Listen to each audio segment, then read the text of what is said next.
Luke Tanaka here with Elmhurst women's basketball coach Tethnie Carrillo, and coach a 2-0 week that included 2 CCIW sweeps. Let's start with the game against Augustana on Wednesday. A 21-point win, one of your biggest wins of the season, and you're able to limit the Vikings to just 48 points, which was a season low for them. What was the key this time on the defensive end?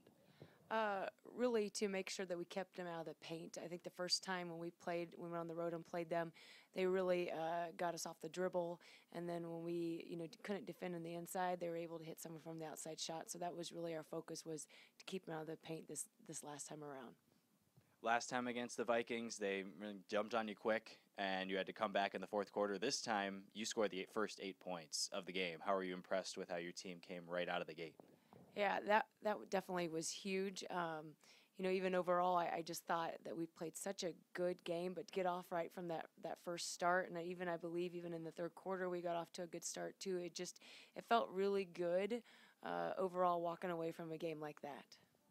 Michaela Eppert had one of her toughest shooting nights of the season, but she was able to go 8 of 11 from the free throw line and reach double figures for the 12th straight game.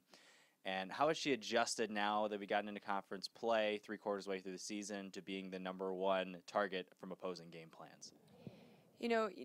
We talked a little bit before too, just about how Michaela's game has just evolved from the beginning of the year till now, and she's just done a really nice job as they're throwing their best post defender at her and usually getting 2, if sometimes not 3 people coming at her at times. So she's doing a nice job too of giving up the ball at times and setting up her teammates, which I think really gets our offense going. And then learning how to play from the low position to the high position, stepping out and taking some threes too, I think has really expanded her game. And despite the tough night from Eppert, a 21-point victory. So what does that mean to your team? Perhaps your best player on the floor shoots poorly, and you're still able to win by 21.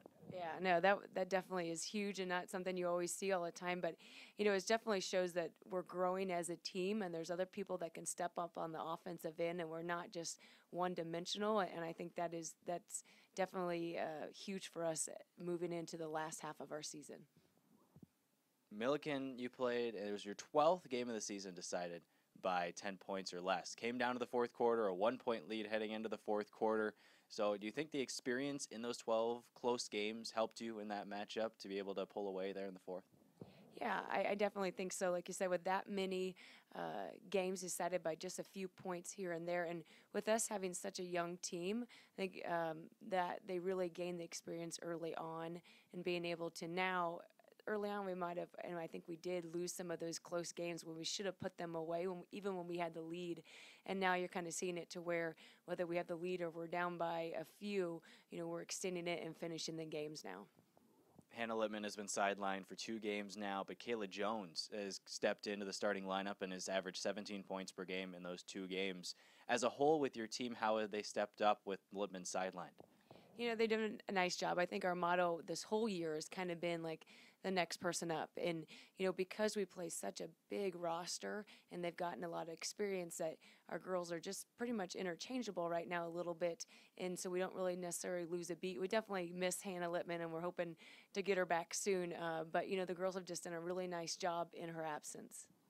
Next up, a really big week for the Blue Jays. Starts with Carthage on the road, a team you lost to here. They really shot the lights out. How are they so effective here, and how can you account for that on Wednesday? Yeah, it's going to be tough. We're going on the road. We're going into their place where they shoot all the time, and they are such a good shooting team. So we've got to really make sure that we stick to the game plan and just sit down and play defense against them. Then it'll be Wheaton, and instead of specifically asking you about Wheaton, I'm going to ask you about what your message is to your team this week. Perhaps one of the biggest weeks of the season, and I guess I could say definitely one of the biggest ones, perhaps the biggest week of the season. Sitting at 6-3, controlling your own destiny, and getting into the conference tournament.